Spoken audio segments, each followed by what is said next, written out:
전통 반도체 수요와 AI 수요가 계속 맞물리게 되니까 그래서 내년도에는 그런 것들이 확인되면서 숫자로 찍히면서 내후년에 더 좋아진다고 하니까 그 기대감까지. 그래서 내년도가 확실히 반도체 주가는 저는 더 좋지 않을까.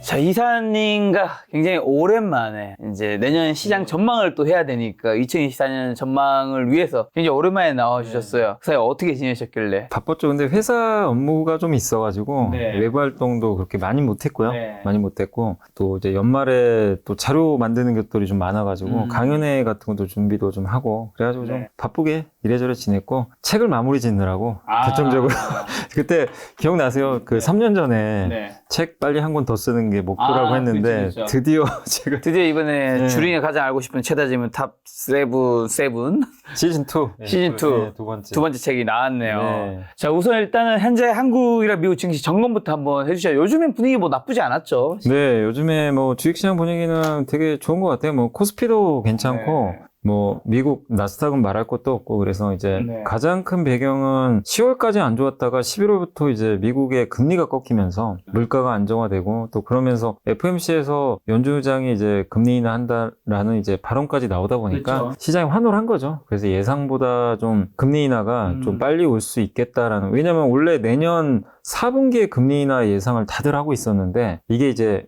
내년 3월로 당겨지다 보니까 시장이 거기에 환호를 했고 또 유가 빠진 것도 되게 긍정적이었고 빅7 미국의 이 기업들의 주가도 워낙 좋았기 때문에 사실 뭐 그렇게 또 근데 그 상황에서 미국 경제도 되게 단단하잖아요. 그러니까 주식시장이 좋아하는 요소들이 이제 몇 개 딱 겹치다 보니까 네. 시장이 올라왔고 뭐 우리나라 증시도 좀 약간 늦긴 했지만 뒤따라서 갔고 또 한국의 제일 문제 중에 하나가 연말마다 그 대주주 양도차익 과세. 그렇죠. 네, 그게 이제 50억으로 확정이 되다 보니까 물론 이제 확정되기 전에 이미 시장은 좀 알고서 좀 올라가긴 네. 했지만 뭐 좋은 뉴스들 나오면서 어쨌든 현재까지 시장 분위기는 굉장히 좀 11, 12월은 좋았다라고 보시면 좋겠습니다. 자, 그럼 이제 내년 시장 전망은 좀 어떻게 보시나요? 내년에는 저는 개인적으로 3분기만 조금 조심하면 될 것 같아요. 네. 그러니까 뭐 상반기는 좀 괜찮을 것 같고 3분기 조금 조심하고 4분기도 좀 괜찮을 것 같다고 이제 보는 이유가 일단 지금 내년에 금리 인하 할 거고요. 금리 인하는 하는데 미국 경기가 그렇게 나쁠 것 같지는 않고 유가도 계속 안정화돼 있고 달러는 낮아질 거고 금리는 계속 떨어지겠죠. 그렇게 보면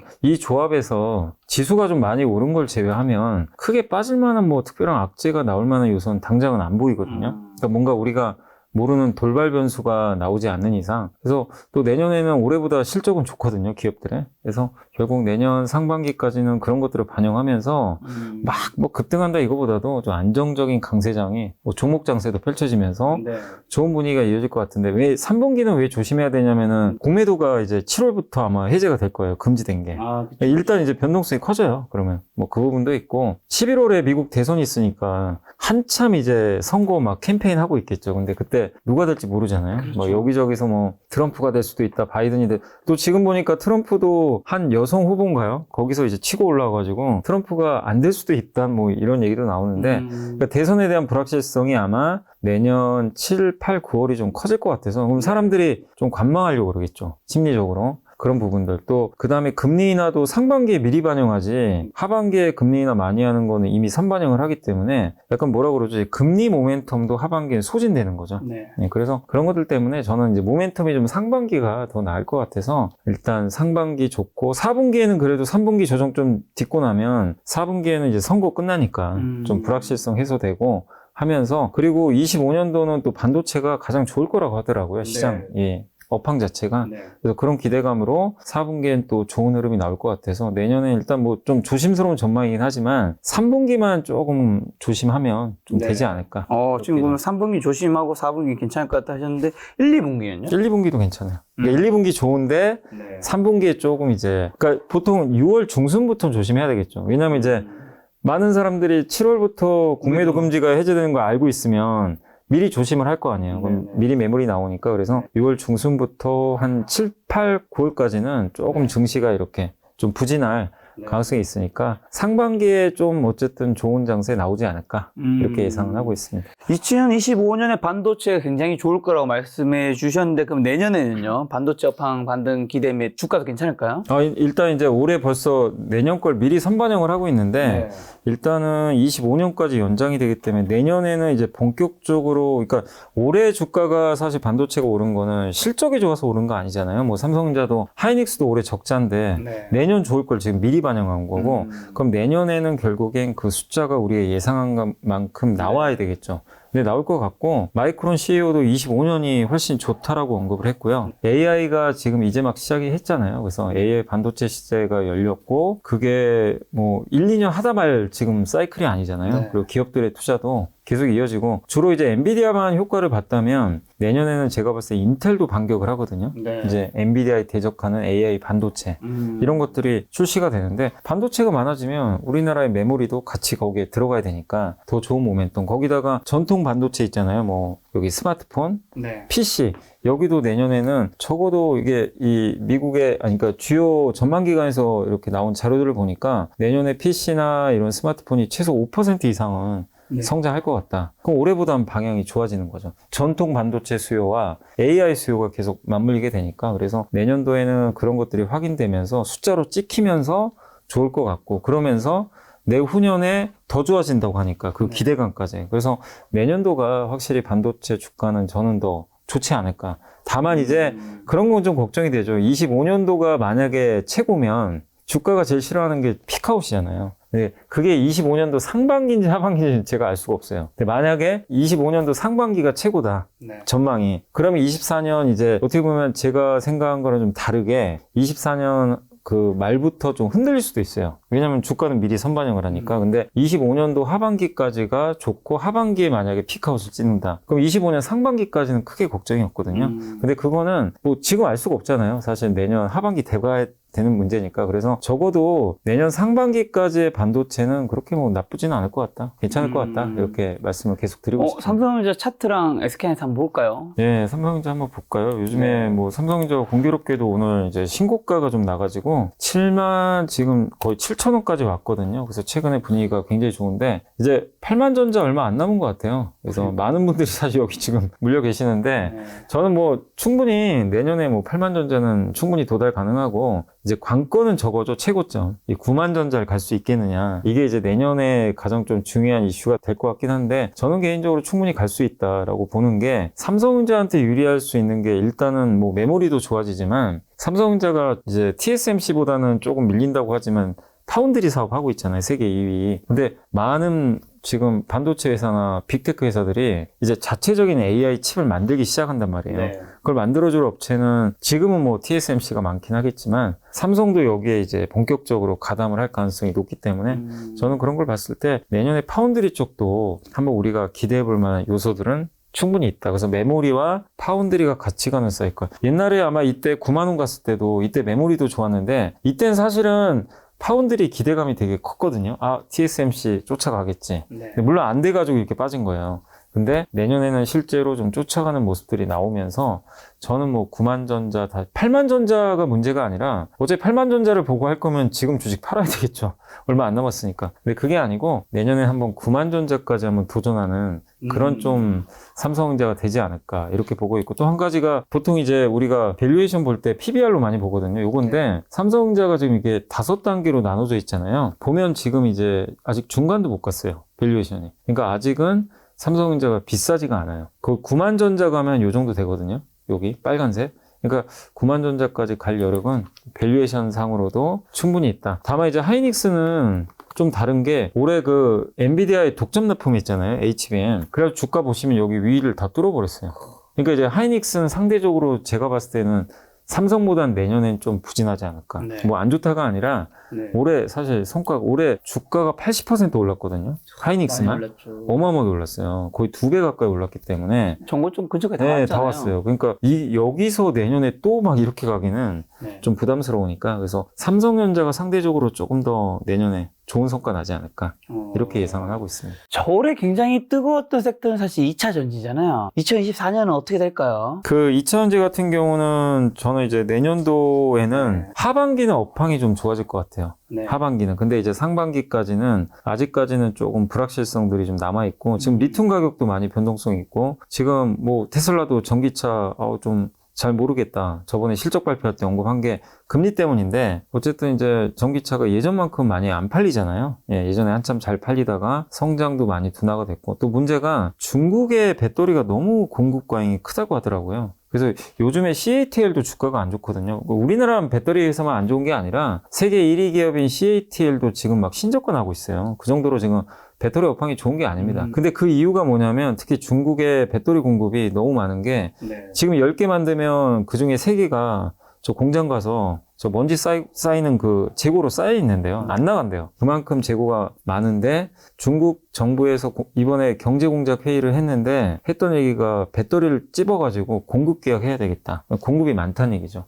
공급 과잉 상태죠. 그래서 그게 해소되는데 좀 시간이 걸립니다. 근데 이들 그 중국 배터리 회사들이 중국의 배터리가 너무 공급이 크니까 그럼 이들도 먹고 살아야 되니까 어떻게 하냐면 해외로 나간단 말이에요. 그래서 지금 우리나라가 좀 피해보고 있는 쪽이 어디냐면 유럽이 좀 안 좋아요. 원래 배터리 같은 경우는 북미는 중국이 못 들어가니까 상관이 없는데 유럽도 큰 시장인데 유럽에서 지금 CATL이 LG 엔솔을 거의 따라잡으려고 하거든요. 무슨 얘기냐면 계속 배터리를 그쪽에 공급하는 거죠. 공격적으로. 근데 가격을 좀 낮추겠죠, 당연히. 그러다 보니까 우리나라 업체들은 점유율이 떨어지고 그게 실제로 데이터에도 나오고 있는 거죠. 그래서 우리나라 양극재 지금 매출, 그 수출 데이터가 굉장히 이제 안 좋은 편입니다. 그게 이제 아마 중국의 그런 좀 수출, 좀 밀어내기식 수출이 아닌가라고도 추정이 되거든요. 그래서 그런 것들을 소화하는 시간이 이게 뭐 당장 내일 좋아지는 게 아니잖아요. 몇 달은 걸리니까 그래서 내년 상반기까지는 업황은 조금 부진할 것 같고 다만 내년 하반기에는 좀 리튬 공급 과잉도 완화되고 배터리 공급 과잉이 완화되면서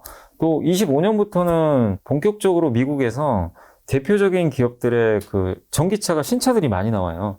근데 그런 걸 보면 내년 하반기는 너무 걱정할 필요가 없을 것 같다. 그래서 지금은 2차 전지는 좀 시간을 갖고 내년 1분기까지는 천천히 저는 뭐 내년 하반기하고 내후년에 좀 만약에 2차 전지 섹터가 좋아진다면 이번 조정 구간은 또 기회라고 보고 있거든요. 다만 이제 저는 권유를 좀 드리고 싶은 게 만약에 2차 전지를 투자를 하신다면 전해액이나 분리막 회사들이 좀 낫지 않나. 왜냐하면 이번에 미국에서 우려 왜곡 집단 발표했는데 거기에 중국이 들어가 있지만 배터리 부품에 분리막하고 전해액이 포함이 돼 있더라고요. 그럼 이 얘기는 뭐냐면 중국 회사들 거 쓰지 말란 얘기예요. 중국산 쓰면 보조금 못 주고 또 특히 미국에서 공장 만들어서 생산을 하면 뭐 만약에 전해액 얼마 그 다음 분리막 얼마 해가지고 만드는 비율만큼 또 보조금도 추가적으로 줄 거란 얘기가 있더라고요. 그러면 우리나라 업체들한테는 굉장히 좋은 거죠. 중국은 못 들어오고 중국과 한국이 배터리만 경쟁이 있는 게 아니라 거기 들어가는 분리막과 전해액을 사실요 중국이 더 앞서고 있어요. 점유율이 앞서고 있기 때문에 미국에서 근데 그들이 못 들어온다면 수혜를 받지 않을까. 그래서 저는 내년 하반기하고 25년을 좀 생각하시고 내년 1분기까지 천천히 주가 급락할 때마다 뭐 이런 전해액이나 분리막 회사들은 조금씩 이렇게 분할로 모아가시는 것도 괜찮다. 그래서 좀 시계열을 좀 길게 잡고 대응을 하자. 이렇게 좀 보고는 있습니다. 전해액이랑 분리막 관련 회사들이 뭐 예시 회사들은 어떤 데가 있나요? 이제 대표적인 우리나라 전 세계 4위 전해액 회사가 엔캠이라고 있어요. 이제 엔캠이라는 기업이 가장 우리나라에서 큰 회사인데 그 회사가 이제 요새 좀 주가가 그래서 좀 미리 오른 감은 있거든요. 2차전지 다 안 좋은데 주가가 좀 최근에 많이 올랐어요. 보시면 꽤 올랐죠. 근데 그 이유가 아까 말씀드린 그 내용 때문에 그래요. 근데 이 회사가 미국에 실제로 공장이 있어요. 이미 공장을 갖고 있고 계속 증설을 하니까 수혜를 좀 받을 가능성이 높아서 저번에 올해 고점이 여기거든요. 근데 배터리 회사들 주가 다 안 좋았잖아요. 근데 이 기업만 이제 이렇게 올라온 건 그런 기대감 때문이다. 다만 이제 이 기업이 그렇다고 여기를 뚫을 수는 없어요. 지금 상황에서. 뭐 배터리가 주도주는 아니니까. 그래서 조정이 나올 때 한번 보시면 좋겠고, 그 다음에 이제 분리막 회사 중에서는 저는 개인적으로 그 삼성 SDI에 주로 공급하는 회사가 WCP라고 있거든요. 요게 이제 분리막 회사예요. 근데 주로 삼성 SDI에 좀 공급을 해요. 근데 주가가 진짜 많이 빠졌어요. 뭐 실적도 좀 분리막 회사들이 그렇게 좋진 않다 보니까. 그러나 아까 말씀드린 대로 이 회사들도 미국에 아마 공장이 아직은 없거든요. 근데 공장을 아마 증설을 해서 가게 된다면 수혜를 받는데, 다만 그러니까 분리막 회사들이 공장 짓는데 이게 공장이 지금 당장 조지는 게 아니니까 좀 시간이 걸리니까 그래서 저는 우선순위는 좀 전액이 더 우선 아닌가. 왜 전액 아까 엔캠이나 그 다음에 솔브레인 홀딩스 있고요. 동아기업, 덕산테코피아 있거든요. 이 중에 엔캠하고 솔브레인 홀딩스는 이미 지금 공장이 있어요. 있고 동아기업하고 덕산테코피아는 동아기업은 내년, 덕산테코피아는 25년도에 미국의 공장이 완공이 돼요. 그러면 이제 그 전해액이 먼저 수혜를 받겠죠. 일단 공장이 있는 게 유리하거든요. 그래서 저는 전해액 쪽을 좀 일단 우선순위로 보시는 게 더 낫지 않을까 이렇게 예상을 하고 있습니다. 요즘 에코프로 BM은 어떤가요? 요즘에 주가는 뭐 이제 바닥은 찍은 거는 같은데 보시면 이게 더 떨어지진 않고 있네요. 박스권인데 올라가질 못해요. 그러니까 지수가 아시겠지만 10월에 바닥 찍고 우리나라 증시가 지금 이렇게 올라왔잖아요. 근데 에코프로는 그렇죠. 아예 못 간 거죠. 사실은 완전히 왕따당하고 있는 거고 네. 소외받고 있고 에코프로 BM은 그래도 그때 한번 그 뭐죠 삼성 SDI에 대규모 공급 계약 그렇죠. 그래서 한번 더 좀 에코프로보다는 좋았는데 역시 지금 못 가고 있습니다. 그러니까 지금 양극재회사도 그렇고 에코프로도 그렇고 7월 달에 이쪽 기업들이 워낙 좋았잖아요. 그러니까 한마디로 올해 최고의 주도주인 이 두 개 기업은 올해 7월에 좀 너무 오버슈팅을 했죠, 사실. 그때 좀 약간 이제 너무 급등했던 데에 따른 좀 휴유증, 또 최근에 업황부진 이런 게 겹쳐가지고 최근에 어쨌든 시장에서 굉장히 소외받고 있다. 포스코 홀딩스 행제는요? 포스코도 퓨처엠이랑 올해 개인 투자자분들이 제일 많이 산 게 포스코홀딩스라고 하더라고요. 기사를 보니까. 네, 제일 많이 샀다고 합니다. 근데 이것도 똑같아요. 그날 그 기억나시죠? 공매도 그때 이제 네. 그 금지한 다음에 상한가 예, 갔다가 이제 그 후로는 주가가 빠지진 않아요. 그러니까 지금 배터리 기업들의 특징은 빠지진 않아요. 급락은 아닌데 가질 못하고 있다. 근데 아까 말씀드린 대로 아까 엔캠이라든가 일부 제이오 같은 기업들이 이게 이제 그 도전제라고 이제 그 양극재에 들어간 도전제 만드는 기업인데 이런 이제 일부 기업들은 이렇게 주가가 올라간 건 있는데 몇몇 극소수 기업 제외하고는요. 퓨처엠도 비슷한가요? 포스코 퓨처엠도 좀 비슷해요. 올해 성과 좋았던. 네, 그죠. 그냥 좀 정체돼 있죠. 대부분은 좀 주도주들은 좀 정체돼 있는. 근데 이때 주가들이 워낙 좀 오버슈팅을 많이 했기 때문에 네. 좀 쉬어가는 거 아닌가 이렇게 판단을 하고 어떻게 있습니다. 보면 상반기 때는 굉장히 주도주 역할을 주도주. 했는데 또 4분기 때는 어떻게 보면 지수보다 좀 약한 흐름을 예. 보여주고 있는데